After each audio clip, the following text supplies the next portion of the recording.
I'm Kevin LaRosa Jr., the aerial coordinator for Top Gun Maverick. I also fly the camera jet, the camera helicopter, flown the camera drone for the show, and I even drove the RC camera car for the show. So a lot of different job responsibilities, but in total, my biggest responsibility on the show is the aerial coordinator. Everything aerial on the movie that has to do with the Navy or how we film the Navy, from what platform, I work hand in hand with production and the Navy to arrange that, facilitate it, and make sure it's done safely. Top Gun was a household movie. I grew up in an aviation family. Grandfather's a pilot. My father's a very well-known stunt pilot and motion picture pilot. So Top Gun was sort of my film growing up. It was, I mean, I've seen it hundreds of times. It's just, I can't remember my first reaction when seeing it, but it was an instant love of aviation. Every time we talked to Tom, it was, you know, guys, this has to be epic. You know, that's the word he gives us, and that's the word we use every time we go up there, epic. This has to be real. We have to show aviation in a way, using the technology that wasn't available back then on Top Gun 1. Now on Top Gun Maverick, we have to show the world what this is about. And it can't be fake. People know that. People know when CGI's in there. You know, we take elements, everything's real, all these real elements, we may add some stuff, but for the most part, every single thing we're doing is in there. We're in the canyons at 350 knots. We're chasing F-18s. We're dogfighting with them. We're doing it all for real. And that's why it's looking the way it is. It's looking incredible. He's an A actor, but he's also an A pilot. When he comes to set and we brief, we go into these briefings, we go fly, Tom is a precision pilot. And it's fantastic to fly with him. It makes sense for him to be doing this for real.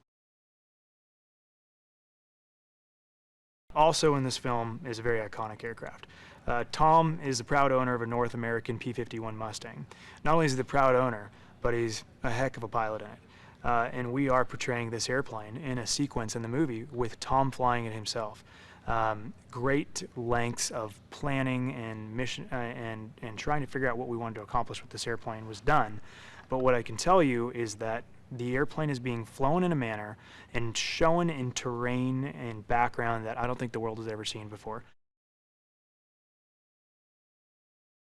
Something remarkable happened on the first Top Gun, and I think we're doing that times 10 on this movie. They're taking that same romance of aviation, that same excitement, that thing that makes my heart beat fast when I'm going to go fly an airplane or helicopter, because I've never lost that. That is part of this movie. And I think that this movie not only carries on the legacy of the first Top Gun, but I think it's flying it way further out there than that first one ever was. I'm very proud of what I've already seen in my, small piece in helping them create this, and it's something I'll never forget, and I don't think anyone will forget. It's a true pleasure working with Joe. He's involved in every single brief. The thing I love about Joe is he sits there and he listens to the pilots and the aviators, and he gets an idea. He knows exactly in his head sort of our limitations. But what the great part about Joe is he knows in his head, he knows that product he wants, and he's able to translate that to us. So when we're sitting in a briefing, which Joe is always involved in, Joe's going to sit there and say, I'm really feeling like this should end up dead center underneath you and break into the sun over here. I mean, he's involved in every creative step, but I gotta say, every single time Joe has given us a bit of information and said, that's really cool, but can you do it a little bit like this?